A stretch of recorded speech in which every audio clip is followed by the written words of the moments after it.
My name is Sebastian, and with my partner Alex, we're going to talk about the topic of unethical psychological experimentation. We plan on shedding light on infamous cases that we've studied in class and experiments that we did research on. So rather than focus on what the experiment was meant to study, we're going to focus on how these experiments were deemed as unethical. We will show the ethical flaws, as well as how the procedures conducted in the experiment cause unethical situations. In our analysis, we will also attempt to describe an alternate version of the experiment so that it would be deemed ethical.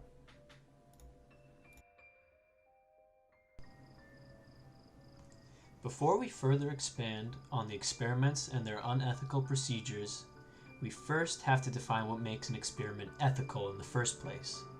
Nowadays, in order to conduct an experiment, you must first consult an ethics board to determine whether or not an experiment can be deemed ethical. Experiments typically utilize informed consent, which occurs when a subject gives permission to agree to the experiment, having fully known the full scope of the possible consequences. Now, this is one of the key components of having an ethical experiment. To garner certain results, experiments utilize deception, which is when participants are unaware of the treatment or nature of the experiment. They may also use coercion, which is the continued persuasion to complete a certain objective in the experiment. Whenever these two factors are utilized within any experiment, the practice of debriefing must be used. Debriefing is the act of informing participants about the intentions of the study in which they just practiced. During this process, researchers reveal any deceptions that occurred and explain why the deception was necessary. Debriefing typically occurs at the conclusion of the participant's study's involvement, and another key component of experiments is the protection from harm or discomfort. Now, this also happens both physically and mentally, so keep that in mind.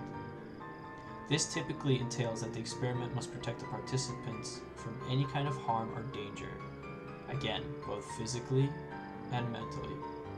However, the following experiments that we are about to relate to you are missing at least one of these key components.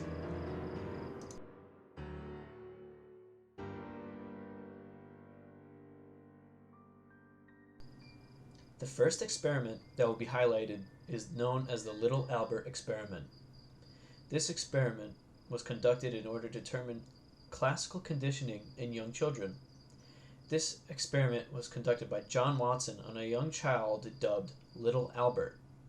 At first, Little Albert was exposed to a variety of sights and sounds, including rabbits, monkeys, burning newspaper, and masks of all sorts. In the experiment's second phase, Watson introduced Little Albert to a rat. As with other things, Little Albert didn't show any fear of the rat. That is, until Watson began making loud noises with a steel bar anytime Albert touched the animal. Not surprisingly, the presence of the rat turned distressing for Little Albert. Soon Little Albert expressed fear over anything fluffy and or white, ultimately proving Watson's hypothesis that fear could be conditioned. However, what made this experiment unethical was that the subject itself was harmed. This relates back to the topic I introduced earlier. The intense psychological damage done to Albert cannot be compensated, nor was any consent given from the child itself, for he was too young. The nature of the experiment and the outcome of it does not allow for any consent to be given by the parent either. The fact that the subject was too young and that the damage was done to the infant, which could have persisted throughout the subject's life, makes this experiment highly unethical. Watson also never deconditioned the child following the experiment. Had the experiment utilized a much older subject, such as a toddler, or even a small child, or even a teenager, and if they had given their consent, or an animal would have been used, such as Pavlov's dog, The experiment would have been seen as ethical. However, the experiment was conducted long ago when these ethical guidelines weren't really in application. And as a result, a lot of young children were used as test subjects at this time.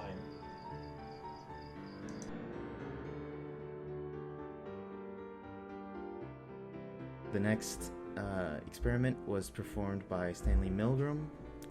The experiment was conducted in order. The subjects were instructed to sit in a chair and ask a learner who was actually working with Milgram to list pairs of words. If the learner got it wrong, a scientist would instruct the subject to deliver an electric shock to the learner. Milgram discovered that over half of the participants would deliver what they believed to be a fatal shock to the learner, showing that humans have very strict obedience to authority. The reason that the experiment was unethical was because it defied ethical guidelines such as deceiving the subjects, took away the subject's choice to withdraw from the experiment, and never disclosed the true nature of the study. During the experiment, whenever a subject wanted to leave, they were coerced into continuing despite their pleas to discontinue. This ethical flaw is what makes the Milgram experiment such an unethical dilemma. In order to be ethical, the experiment would need to have a debrief in which the subjects were informed that they were not harming anybody and that the test subjects would have the choice to leave.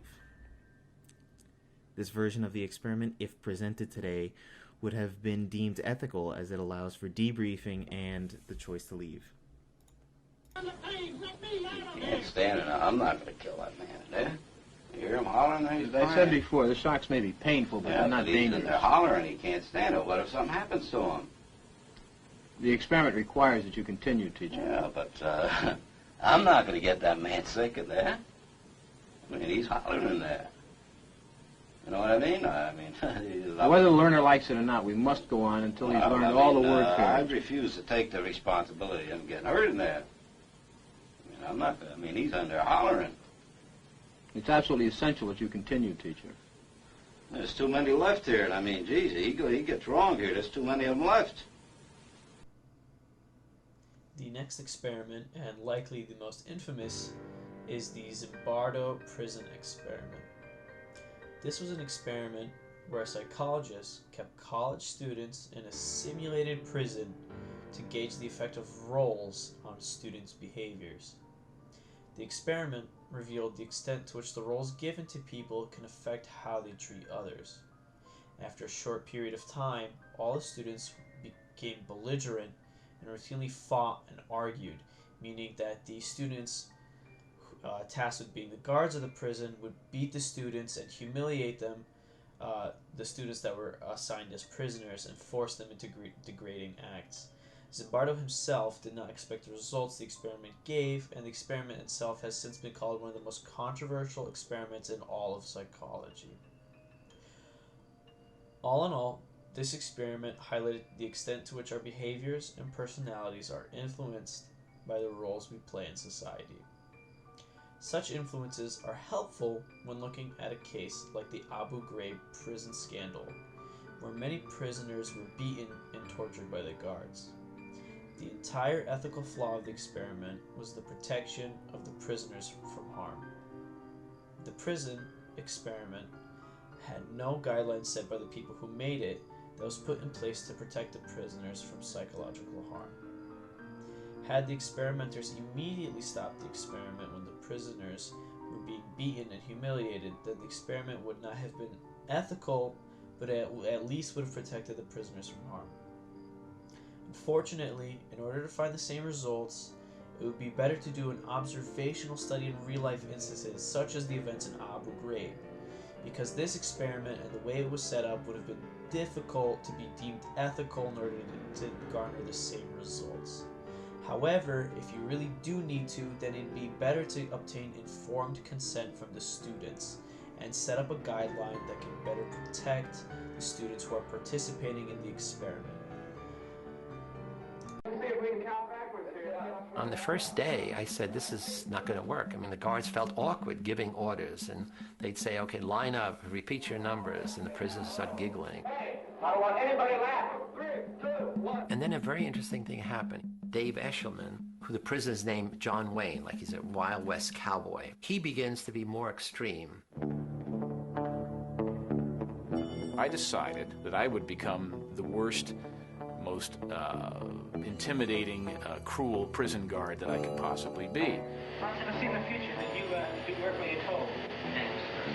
Say it again. Say bless you, correction officer.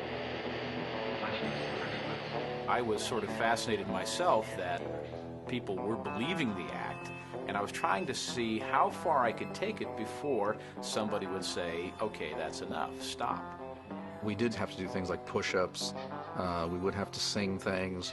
At the beginning, we protested some of the actions. We did things to irritate the guards. So the guards' authority was challenged right off the bat. And the guards had to decide how they were going to handle that, and they had to decide it without our input. I mean, again, this was not a Milgram study in which we were standing over them telling them what to do. And they began to see the prisoners' behavior as a kind of an affront to their authority, and they began to push back. We would ramp up the general harassment, just sort of crank it up a bit. Nobody was telling me I shouldn't be doing this. The professor is the authority here. You know, he's the prison warden. He's not stopping me. This is unbelievable. They took our clothes. Hands off the door. There was the first evening a kind of rebellion that took place. The prisoners rebelled. They barricaded themselves in their cells and said, we refuse to come out. They took off their numbers. They didn't want to be de-individuated. They started cursing the guards to their face.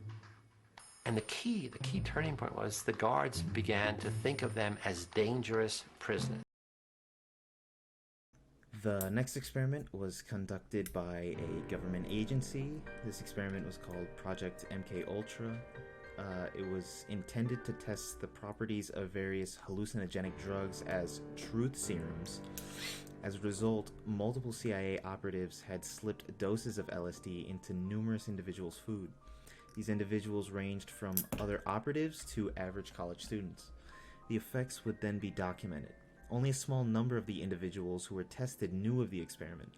The largest ethical flaw with the experiment was that no one was informed, gave consent, nor was debriefed. Numerous individuals have come forward saying that they had received intense physical and psychological damage.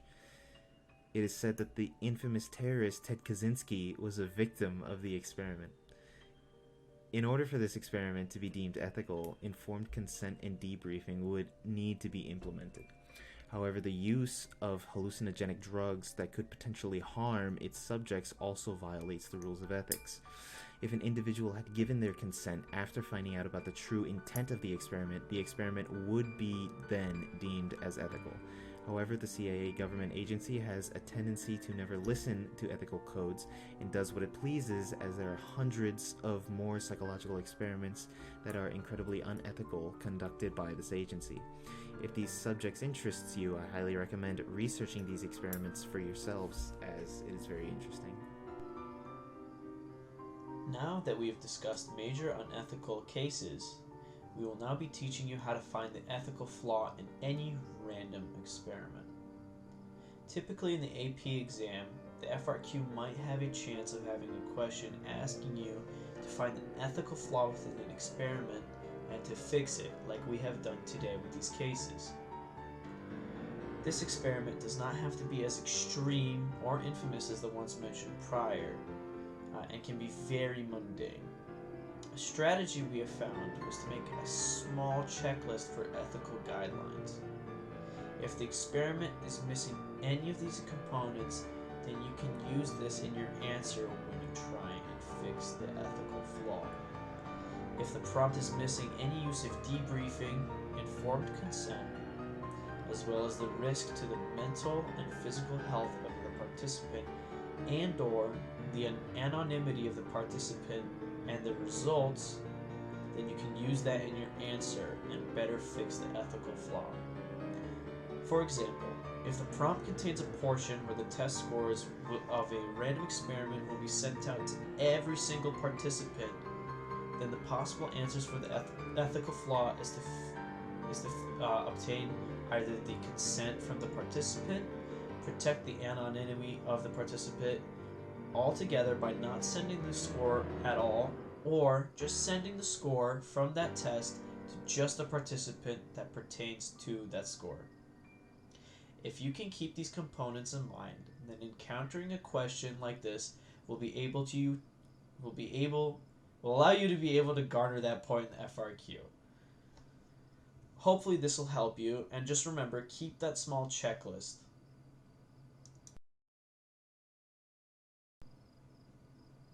Determining the ethical flaw within an experiment becomes very easy. Containing a list of the ethical guidelines that we've presented to you allows for someone, even you, to easily determine the flaw. Hopefully, by looking at these infamous cases that you may or may not be studying in class, will allow you to answer any kind of ethics-based questions you might have to answer in the FRQ or even in your own normal psychology class. It doesn't have to be AP. Whether it be a lack of debriefing or informed consent, determining what factor is missing will allow you to find out what is wrong with an experiment and hopefully fix that ethical flaw. By looking at cases such as the Zimbardo experiment and its lack of informed consent, debriefing, and lack of protection of the participant from harm, looking at the little Albert experiment with its lack of informed consent and utilizing protection from harm for the child, looking at the Milgram experiment, looking at how it didn't utilize debriefing or informed consent or allowing the participant to leave, or even looking at cases that we wouldn't have studied in class, such as the MK Ultra case, which completely disregarded informed consent, debriefing, coercion, and all the sorts. Looking at these cases and finding out the ethical flaw and how to fix it will allow you to get a point on an FRQ, or even just in a normal psychology class, or even if you just are interested in the subject. Thank you so much for watching the video. We hope you liked it, and good luck on any kind of FRQ or test that we can help you with. Thank you so much.